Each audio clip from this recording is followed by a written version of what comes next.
Lord Brunson back at you with the back at you, and I am the best reporting on the Eagles. So there you have it. Alshon Jeffrey was released by the team.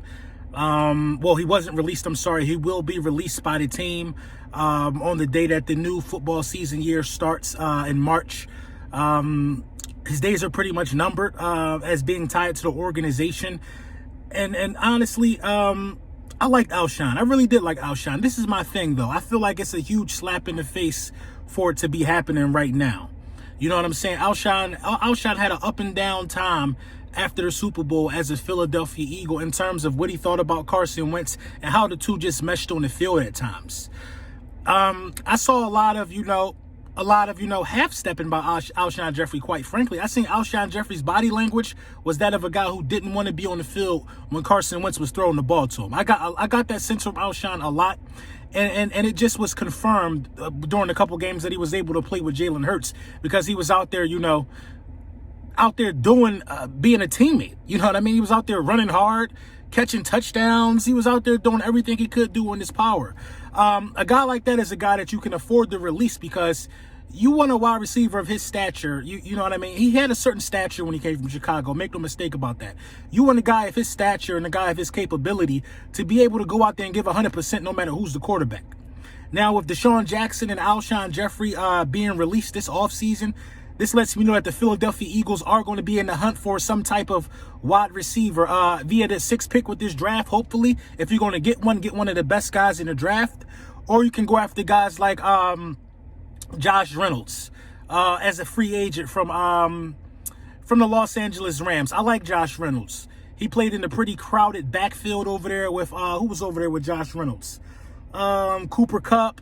My other guy, Robert Woods, he was over there with some crowded guys, man, and he still was able to, have a career high and receptions and yards. He's a former 4th-round pick out of 2017. I think this opens up the lane for a guy like that to take over the wide receiver 1 spot. I believe he can be a wide receiver 1, a 4th-round pick. Like I said, in 2017, he matured in the position, played around some top talent as well.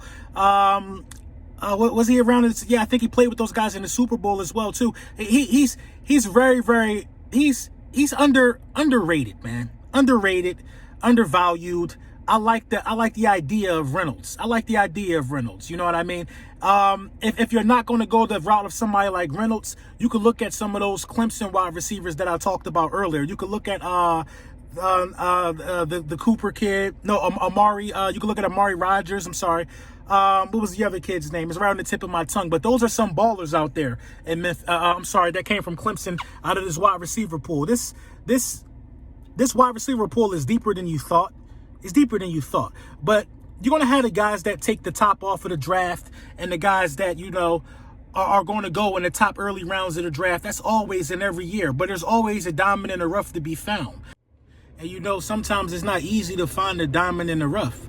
So if we plan on finding a diamond in the rough, that means the scout team just got to be on their job. The scout team has to go out there and the scout team has to really analyze the wide receiver pool and see what's coming out. I feel like they could do it, man. If me and Philly 500 can identify good wide receiver talent the way we did last year, I don't see why a scout team from an NFL team can't go out there and be able to pick a guy in like the 3rd or 4th round and notice that he's a steal and put him in the best situation to succeed. The problem is this with the Philadelphia Eagles. They reach in terms of skill players. I don't know what's the point of reaching for somebody at 21. You know what I'm saying? After 15, a wide receiver is either a steal or you could draft somebody else and he'll still be on the board. You don't reach in a late 1st round. You just don't do that.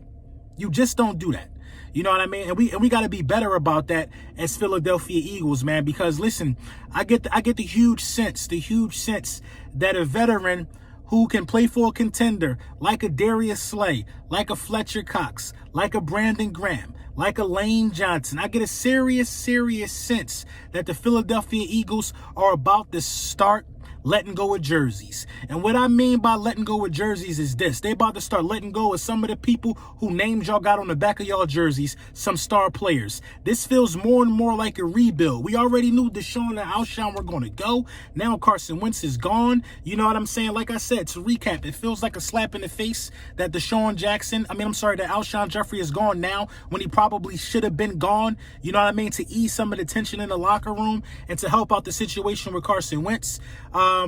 We took snaps off of Fulgham's plate because of Alshon Jeffrey, just to release him.